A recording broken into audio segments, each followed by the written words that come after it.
ট্রেনটা স্টেশন থেকে ছাড়লো 2 ঘন্টা লেট করে। যাব পশ্চিমে এক অখ্যাত ছোট্ট স্টেশনে বন্ধু আশিসের কাছে। এক ব্যবসায়ী প্রতিষ্ঠানের তরফ থেকে আশিসের সেখানে পোস্টিং হয়েছে।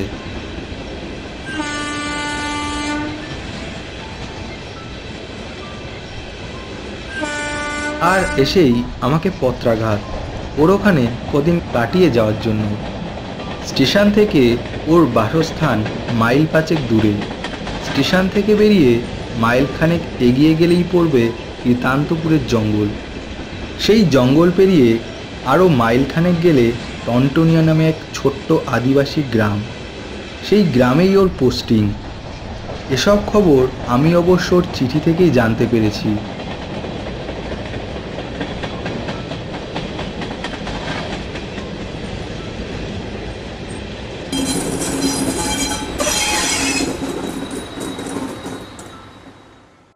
ট্রেন থেকে যখন নামলাম তখন দুপুর গড়িয়ে বিকেল নেমেছে। স্টেশন এলাকা থেকে বেরিয়ে এলাম। বৈশাখের বিকেল। ট্রেনের ভিতর সারাটা দুপুর অসহ্য গরমে কষ্ট পেয়েছি। একটা টাঙ্গা বা রিক্সা পেলে ভালো হতো, কিন্তু এই অখ্যাত স্টেশনে কিছুই নেই। একখানা গরুর গাড়ির দেখা পাওয়া গেল বটে, কিন্তু গাড়নের সাথে কথা বললে সে কিছুতেই কৃতান্তপুরের জঙ্গল পেরিয়ে টনটনিয়া যেতে রাজি হলো না। অগত্যা একটা দোকানির কাছ থেকে পথঘাট সম্পর্কে জেনে নিয়ে হাঁটতে শুরু করলাম।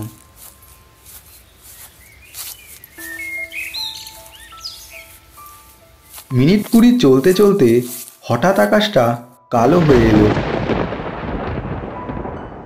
কিছুক্ষণের মধ্যেই শুরু হলো প্রবল বৃষ্টি। গাছপালার মধ্যে দিয়ে শো শো করে বইতে লাগলো ঝোড়ো হাওয়া, আর বড় বড় ফোঁটায় বৃষ্টি এসে কিছুক্ষণের মধ্যেই আমাকে পুরো ভিজিয়ে দিল।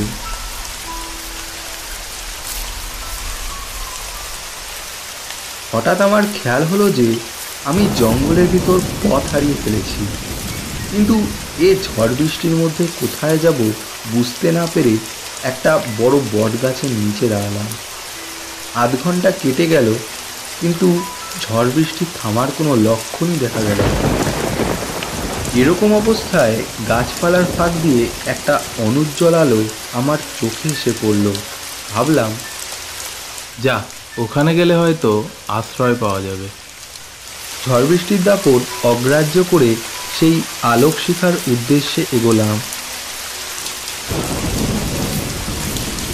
মিনিট 5 মধ্যে পৌঁছে গেলাম। দেখলাম একটা ভগ্নপ্রায় বাড়ি। এই ঘন জঙ্গলের মধ্যে এই বাড়িতে কোনো লোক থাকবে এসব আমার মাথায় ছিল না। আমার তখন একটাই দরকার, একটা আশ্রয়। এগিয়ে গিয়ে ঘরের দরজায় ধাক্কা দিলাম। একবার, দুবার, কোনো সাড়া শব্দ নেই। তৃতীয়বার ধাক্কা দেওয়ার পর দরজার ওপাশ থেকে একটা অস্পষ্ট পায়ের আওয়াজ ভেসে এলো।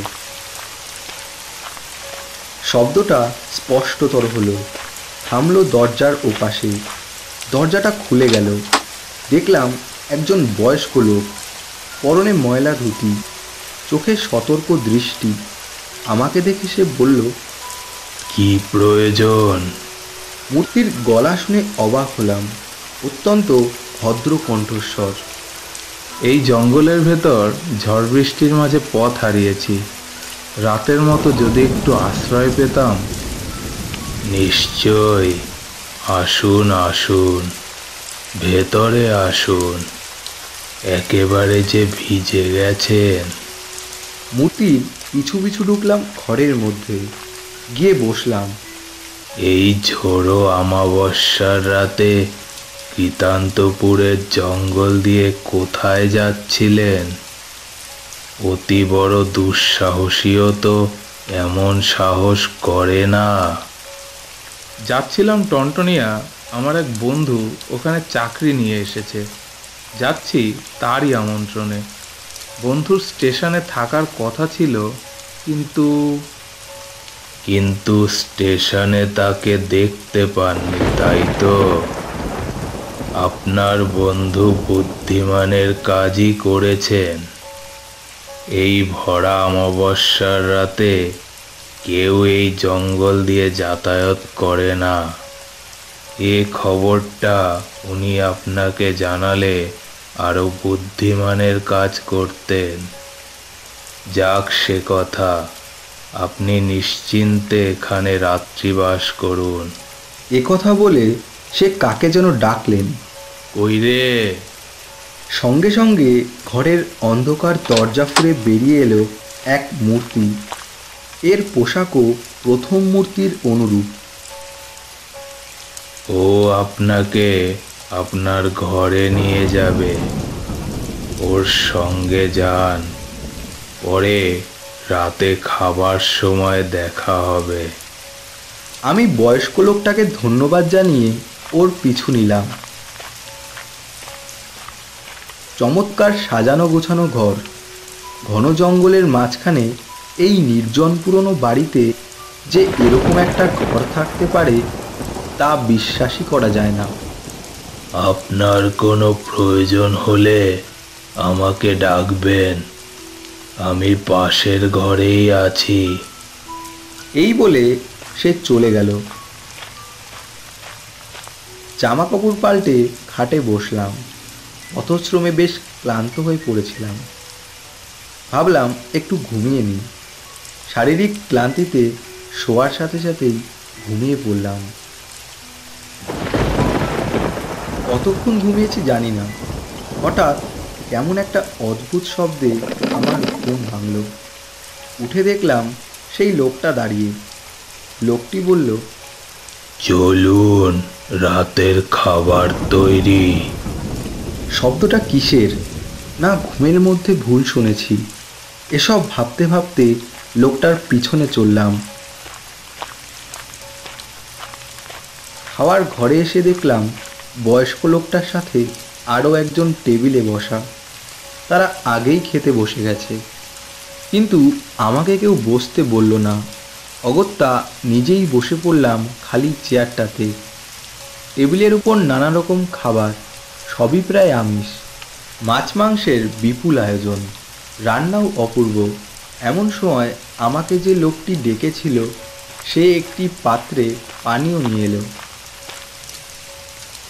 পাত্রটি টেবিলে রাখতেই খেতে বসা দুজন এক আনন্দের পৈশাচিক হাসি হেসে উঠল। সবাই এক পাত্র করে পেলাম। পাত্রের মধ্যে থাকা তরলটা কেমন লালচে লাগলো।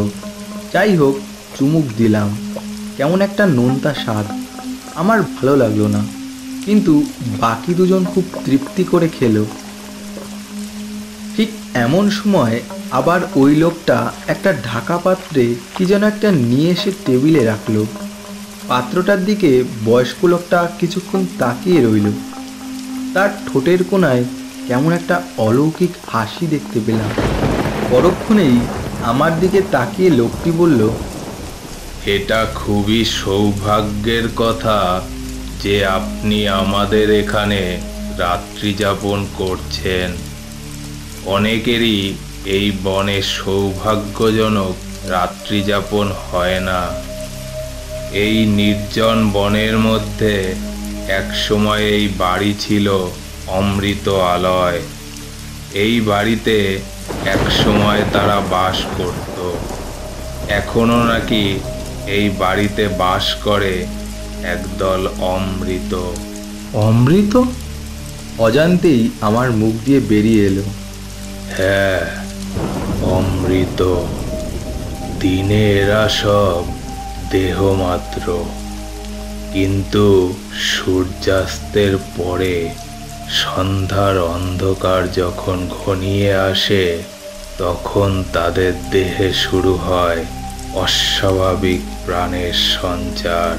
লোকটা একটু থেমে আরো বলল, রাতের অন্ধকারে এই বাড়ি পথ হারানো পথিককে তীব্রভাবে আকর্ষণ করে। পথিক আশ্রয়ের খোঁজে বাড়িতে প্রবেশ করে।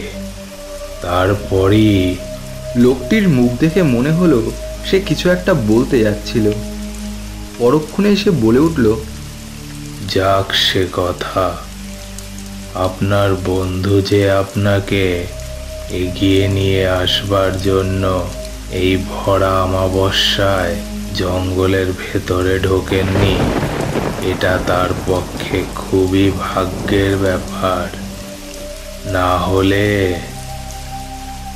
সেই রহস্যময় পরিবেশে বয়স্ক লোকটির কথাগুলো কেমন যেন অদ্ভুত শোনাচ্ছিল। পথহারা পথিক, অমৃত আলয়, গভীর জঙ্গলে এমন রাজকীয় ব্যবস্থা, এইসব ভাবছিলাম। এমন সময় হঠাৎ বয়স্ক লোকটি বলে উঠল, মাংসটা শেষ করা যাক। এ কথা বলে লোকটি তার সামনে থাকা পাত্রটির ঢাকনা ধীরে ধীরে খুললেন। পাত্রটা দেখা মাত্রই একটা আর্তচিৎকার বেরিয়ে এলো আমার কণ্ঠ থেকে। পর মুহূর্তেই প্রচণ্ড বিদ্যুতের চমকে সারা ঘর আলোকিত হয়ে উঠল। বাইরে শোনা গেল মেঘের গুরুগম্ভীর গর্জন।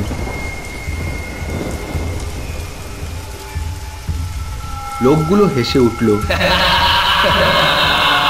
সে কি পৈশাচিক হাসি, যেন নরকের অন্ধকার পাহাড়ের গহ্বর থেকে ভেসে আসছে সেই হাসি।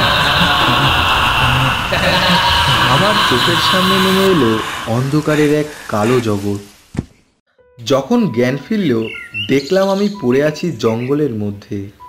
রাতে প্রবল বর্ষণের ফলে সারা গা ভেজা। কোনো রকমে উঠলাম। ডান হাতখানা নড়াতে পারছিলাম না। বিধ্বস্ত শরীরটাকে নিয়ে কোনো রকমে এগোলাম টনটনিয়ার দিকে।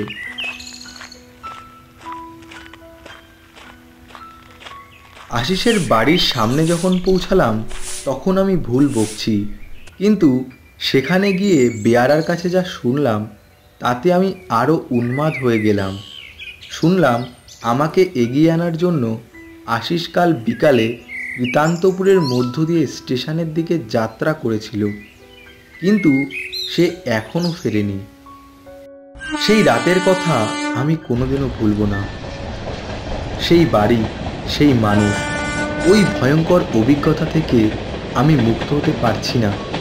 সেই রাতের সেই প্রচণ্ড বিদ্যুতের চমকের ঠিক আগে বয়স্ক লোকটা যখন সামনে রাখা পাত্রটির ঢাকনা খুললেন, তখন আমি কি দেখেছিলাম জানেন? দেখেছিলাম পাত্রটার মধ্যে রয়েছে সেদ্ধ করা একটা মানুষের মাথা, আর সেই মাথাটি আমার বন্ধু আশিসের।